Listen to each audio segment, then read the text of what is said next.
I almost want to buy a Tesla, but let's talk about that. Today, everybody, unhooked, unplugged. I really just want to talk about a little more heart to heart. I want to include you in on this conversation, and I really want to dive a little bit deeper as to some challenges I've had recently trying to understand what my next car purchasing experience is going to look like. I've been looking at a lot of great internal combustion engines, some SUVs, some high performance vehicles, some day-to-day, cars that can meet the intent, all-wheel drive, cars that are literally made to go fast and excite the soul and the senses. But it brought me to the question, should I buy a Tesla? Well, let's just say I've gone around and I've had a good look at these. I've reviewed them. I've certainly had my share of experience with a modern day Tesla. I've driven cars like the 3, the Y, the S, and the X, and Plaids, I might add. And so I know what they're all about. I know the range is grossly limited. As we look out here, look at the snow. Yeah, that's not whited out. That's actually snow on the window of the car. It's literal blizzard here. As I start to think about, I took a Tesla Model S long range out for a drive there the other day, and I looked at it and I thought, well, it's got all the technology. The salespeople were pretty good at pushing the product, saying, hey, this thing's going to be fast. You don't even need the Plaid. I asked the sales folks, what kind of performance are you getting from this thing? They're basically saying, you know what?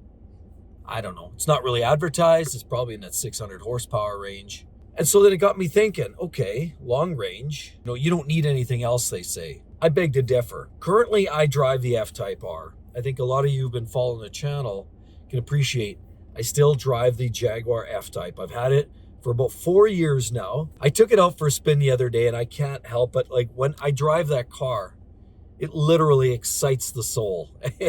Every time I get behind the wheel and I fire up the go button on that Jag with a big bark of the exhaust sound, then it kind of takes me back. What could that Tesla possibly bring to the table that would counter what that Jag brings? Could it do anything in that regard? I mean, the Teslas are quiet, so clearly I'm not getting the experience from what I get currently from the Jag, not at least from a sound perspective. The F-Type R with that 550 horsepower supercharged V8 makes some serious noises. It barks, it screams, it hollers, and it's mad and overruns and it pops and bangs. And it is the most aggressive, most angry stock exhaust system anywhere at any point. So could the Tesla Model S replace, or could any Tesla replace the F-Type, for example? I've thought about that. I've thought about a few different perspectives. I only have limited garage space. What my personal take is on what I've experienced with Tesla so far. I'm this close, however, we need to talk. So as we go, please do drop a line. So as far as the Teslas go, my personal experience was, if a lot of you are aware, if you're from the prairies or you're northern US, and you probably realized we had some pretty aggressive winter this year. And it was about it actually got down to about minus 40 degrees. Some say it was actually down to minus 50. As I experienced that cold weather, there was no shortages of vehicles not running. My Dodge Ram that I rock, that didn't run either. That wasn't working during this cold spell. And it wasn't until I got above minus 25 again that I was able to get that thing fired up, because it was just so cold. So there's a lot of cars that just can't get it done. It's too cold. It doesn't satisfy your day-to-day needs when it gets minus 40, minus 50. Sure, everything works when it's minus 10. But when you hit minus 30, minus 40, look out, all bets are off. But interestingly enough, when I couldn't get my car going, my truck that is, I still saw some Teslas driving around. So that raised the question, can Teslas work in the most extreme of conditions? And so I was talking to the sales guys, and they were saying, yeah, when a lot of internal combustion engines don't start, the electric car goes. However, there's a big caveat to that. And so as I experienced, and I saw this, and a lot of press out there, a lot of people were actually talking about this whole very topic of Teslas and electric cars in the wintertime, I started to do a little more research. And I started to realize that it doesn't necessarily work in winter either, Teslas, that well. Why? Because they have these battery pack, right? Everybody knows a Tesla has a battery pack. These battery packs that are in the base of all these modern Teslas actually have sort of a heater skin around them, if you will. And so when the weather gets really cold, the Tesla, apparently what it does, is it draws from the batteries themselves to put heat into this encompassing space to actually heat the batteries themselves so the batteries don't freeze. But in doing so, you can't just leave your Tesla out in the cold for 12 hours and not have it plugged in. So that's what I started to realize, and I started to find out from people that were dealing with these vehicles on a day-to-day basis. These vehicles are amazing in their perspective when it's plus 20, plus 30 degrees out. So the biggest advocates for Teslas in my area that I had spoke to even admitted that they had to keep the car tethered for the entire duration, 8 hours, 10 hours, 12 hours. Even while they're in work, they go to the gym, they go to various places, they go to visit, they have to plug it in because the battery consumption outdoes what that battery. If you walked away for a week of minus 30, your battery's toast. And to me, that feels like you're losing a little bit of that flexibility. You're sort of having to be connected to the grid, so to speak. From my perspective, I'm not okay with that. I like those moments where I can just say unplug for 2 weeks. I'm going on holidays.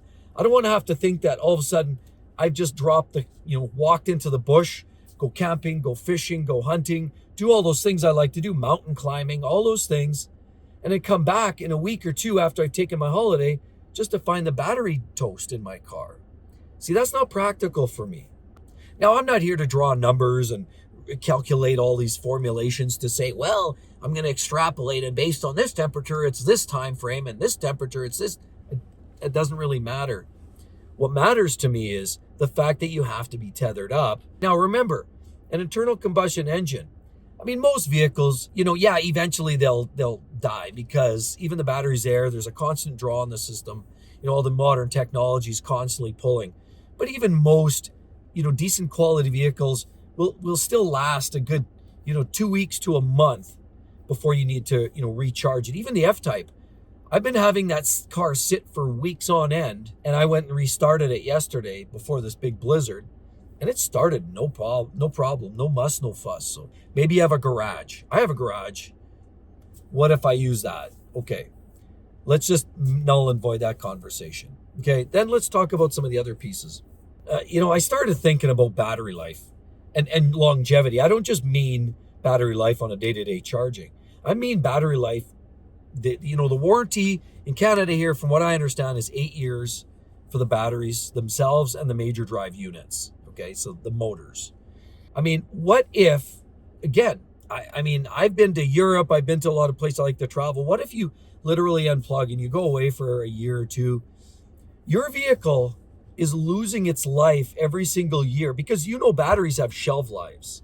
Shelf life is a thing. And again, I don't like to be tied to the idea that you hit the go button and the stopwatch is ticking down and you're watching the life of that car dissipate. Because with most internal combustion engines, just make sure it's got fuel stabilizer and a full tank of gas, and you can walk away from that car for 3 years, no muss, no fuss, and the car's going to start for you. I struggle with this. I struggle with the idea of having a vehicle that's constantly losing its life, no matter what you're doing. Walking away, remember, batteries have a fixed shelf life and they don't last forever. I honestly, that just bothers me. That really, really bothers me to no end. Now, what equally bothers me is what's coming into the future, and you're probably hearing about this.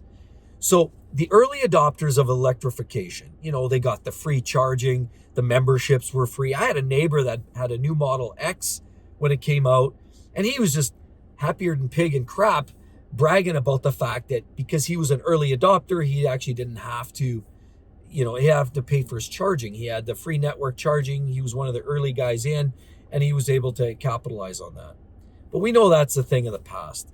And we know that you get special codes and you can get basically charging, maybe a minimum time frame where you can free charging. But for the most part, it's going to cost you. Now, I know a lot of people are saying, well, you know what? EV lovers are going to tell you the same thing. Well, yeah, but it only cost me $10 to charge or $12 to charge, and it costs you $40 or $50 in gas right now. And see, this is where my mind is going. And again, please tell me I'm wrong, everybody, because what I see is it's all about getting all the sheep on the wagon, because this is what's going to happen. We're already starting to see states in the U.S., they're starting to track the GPS miles of said electric vehicles, like Teslas, for example, and they're sending a bill realizing that these vehicles potentially are still using the roads and beating up the roads, causing, required maintenance on the roads, gravel, new pavement, new asphalt. These roads get potholes, you got to fix them, but they're getting beat up because of traffic use.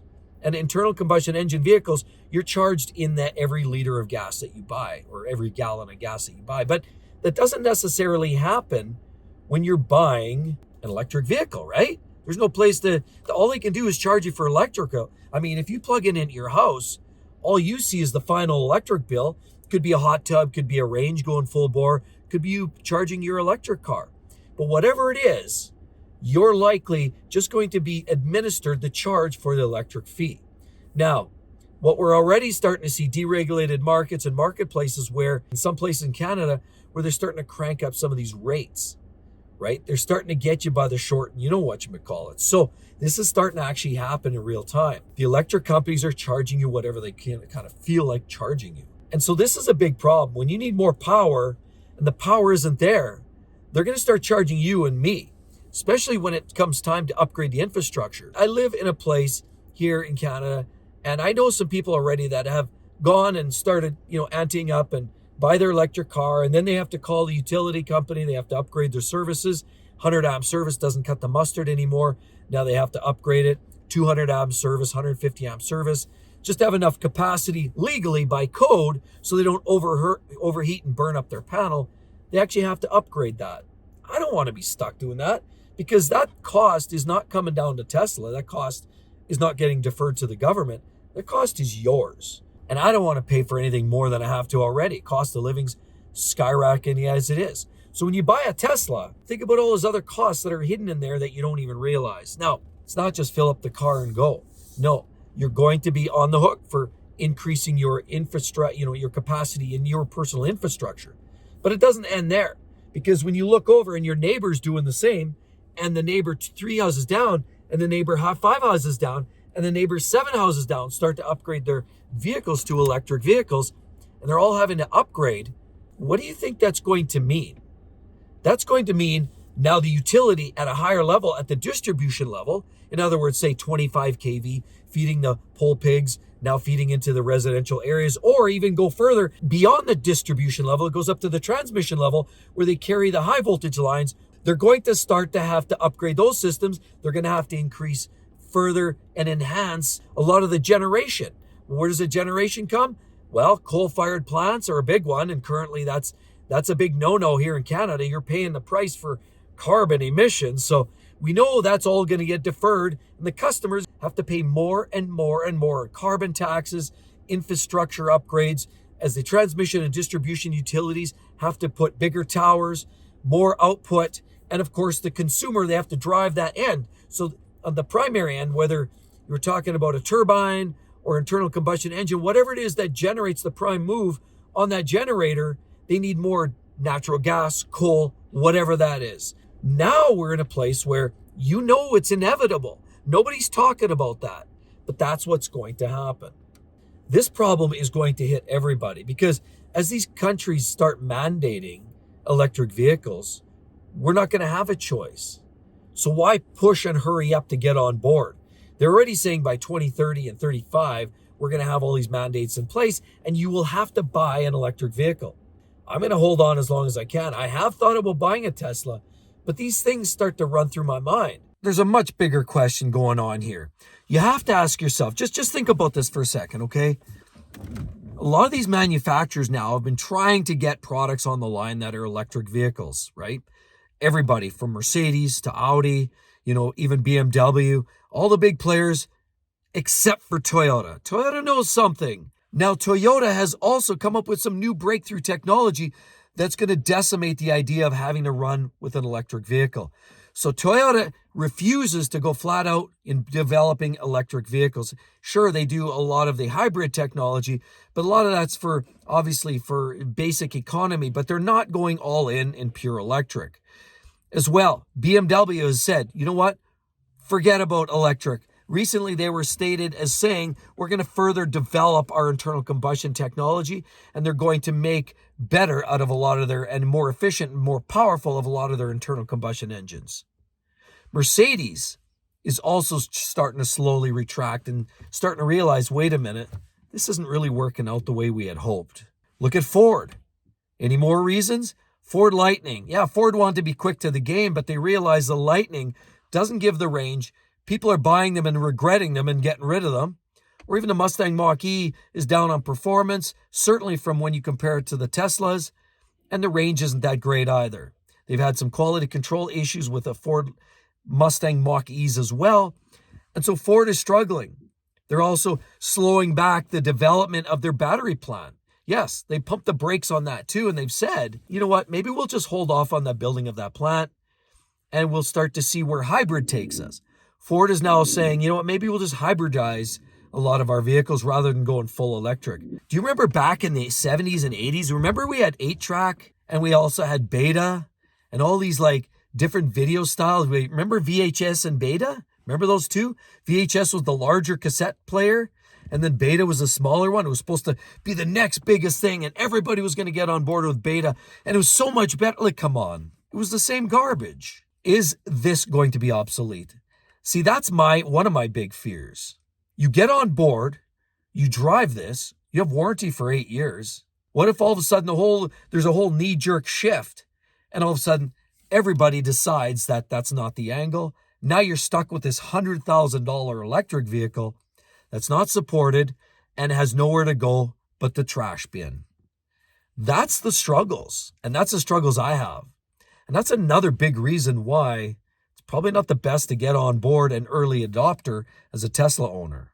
I've personally experienced the wrath and the fury and the acceleration of an electric vehicle.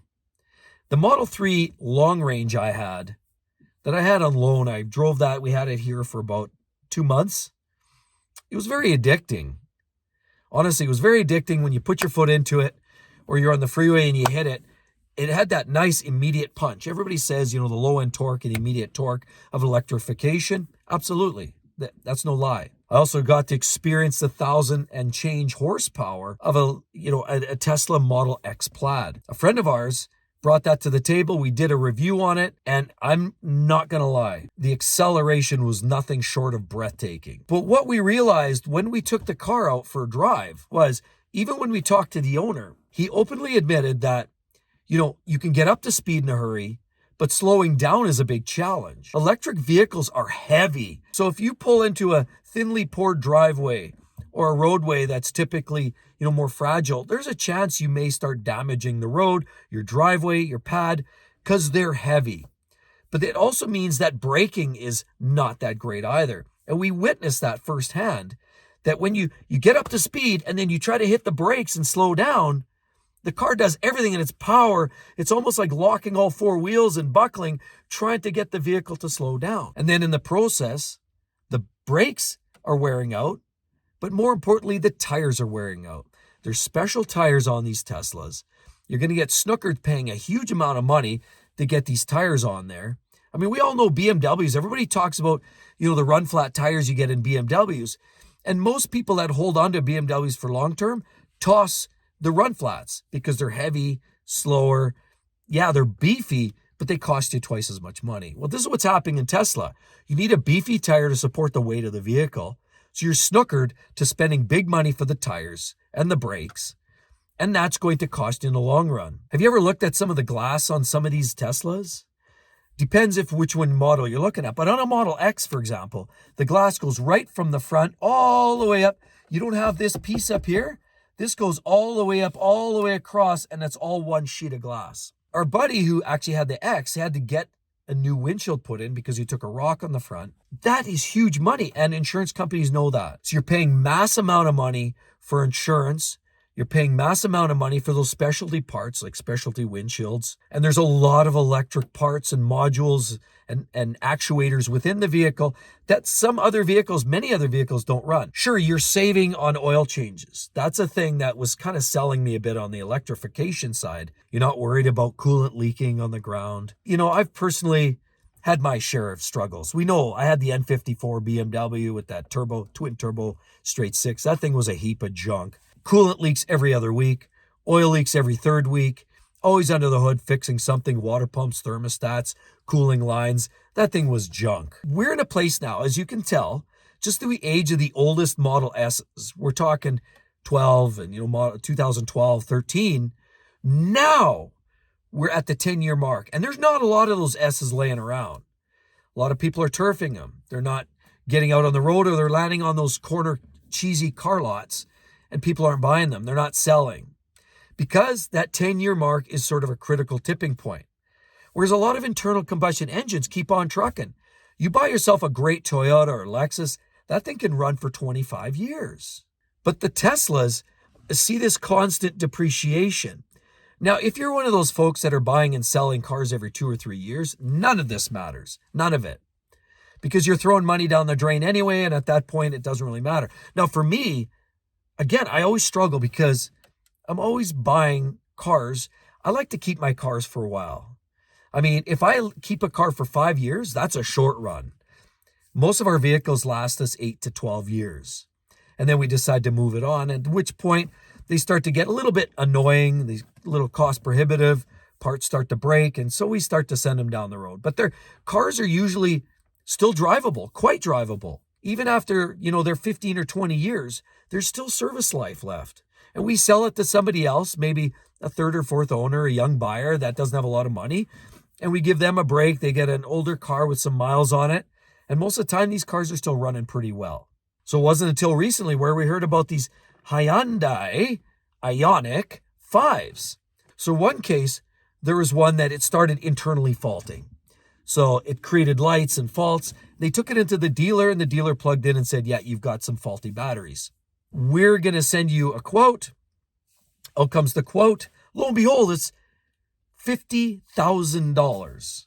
Till this point, we don't really know what these manufacturers were charging people for batteries because we haven't really hit that place yet. Not frequently, not consistently. Then there was another case in Vancouver where somebody was driving along and they hit something on the road that came up and slightly pierced or scratched the bottom of the casing of the batteries. Same thing, Ioniq 5.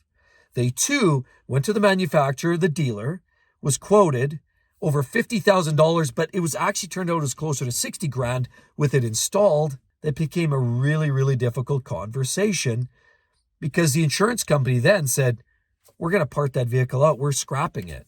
We're going to write it off. It's a write-off because the batteries were toast. And this was a late model vehicle with reasonable miles on it. So we're starting to see some of the reality of what's coming out of this story. This fragility that we're seeing with some of these electric vehicles.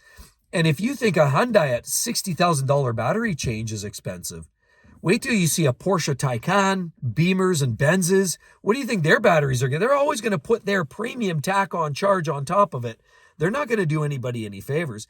Tesla, they're not known for being cost-effective or cheap either. What do you think a full battery set is going to cost you on a worn-out Model S or an X? Most electric vehicles are a brutal investment from a dollars and cents perspective because the depreciation just hits them so hard. It's just a steady linear depreciation curve.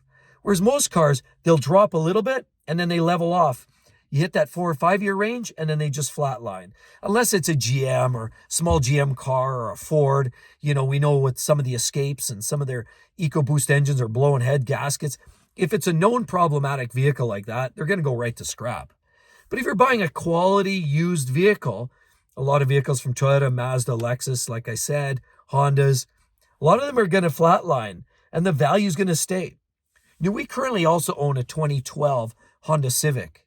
And we looked at it. This car's got 150,000 kilometers.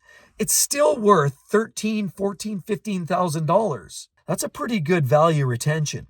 Don't see that with Tesla. I see that value going away.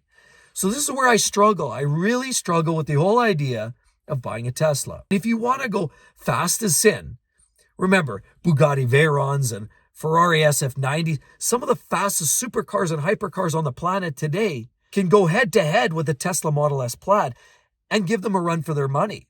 So yes, you can do that for fractions of the dollars. So if that's your single and sole objective, which is the reason why I would even consider buying a Tesla Model S or X Plaid. Those are the only two that would actually satisfy my intention, because all of the other attributes just don't make sense for me.